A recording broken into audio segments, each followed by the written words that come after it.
दोस्तों, आज मैं आपको इस वीडियो में बताऊंगा भारत के अंतिम गांव माना के बारे में, जो कि बद्रीनाथ से 3 किमी की दूरी पर स्थित है, जो कि उत्तराखंड राज्य के चमोली जिले में स्थित है और बद्रीनाथ से 3 किलोमीटर ऊंचाई पर बसा हुआ है। माना समुद्र तल से लगभग 10,000 फुट की ऊंचाई पर बसा हुआ है। यह गांव भारत और तिब्बत की सीमा से लगा हुआ है।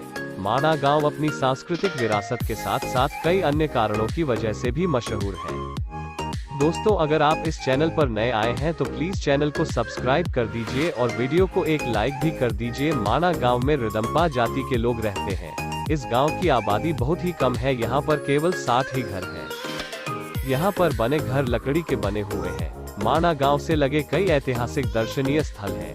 गांव से कुछ ऊपर चढ़ाई पर चढ़े तो पहले नजर आती है गणेश गुफा और उसके बाद व्यास गुफा। गणेश गुफा के बारे में कहा जाता है कि जब गणेश जी वेदों की रचना कर रहे थे तो सरस्वती नदी अपने पूरे वेग से बह रही थी और बहुत शोर कर रही थी। आज भी भीम पुल के पास यह नदी बहुत ज्यादा शोर करती है। गणेश जी ने सरस्वती जी से कहा कि शोर कम करे, मेरे कार्य में व्यवधान पड़ रहा है, लेकिन सरस्वती जी नहीं मानी। इस बात से नाराज होकर गणेश जी ने इन्हें श्राप दिया कि आज के बाद इससे आगे तुम किसी को नहीं दिखोगी। इस कारण सरस्वती नदी यहीं पर दिखती है। इससे कुछ दूरी पर यह नदी अलकनंदा में समाहित हो जाती है। नदी यहाँ से नीचे जाती तो दिखती है, लेकिन नदी का संगम कहीं नहीं दिखता।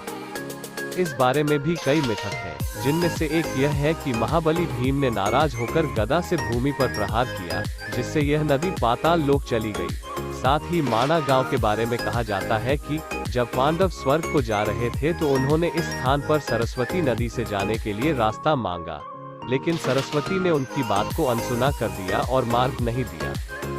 ऐसे में महाबली भीम ने 2 बड़ी शिलाएं उठाकर इसके ऊपर रख दी, जिससे इस पुल का निर्माण हुआ। पांडव तो आगे चले गए और आज तक यह पुल मौजूद है। गांव के अंतिम छोर पर व्यास गुफा के पास एक बहुत ही सुंदर बोर्ड लगा है, भारत की आखिरी चाय की दुकान। जी हाँ, इस बोर्ड पर यही लिखा हुआ है। इसे देखकर हर सैलानी और तीर्थयात्री इस दुकान में चाय पीने के लिए जरूर रुकता है।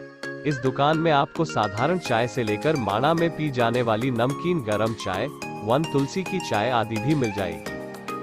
इसी रास्ते से आगे बढ़े तो 5 किमी का पैदल सफर तय कर पर्यटक पहुंचते हैं वसुधारा। लगभग 400 फीट ऊंचाई से गिरता इस जल प्रपात का पानी मोतियों की बौछार करता हुआ सा प्रतीत होता है। ऐसा कहा जाता है कि इस पानी की बूंदें पापियों के तन पर नहीं पड़ती। यह झरना इतना ऊंचा है कि पर्वत के मूल से पर्वत शिखर तक पूरा प्रपात एक नजर में नहीं देखा जा सकता।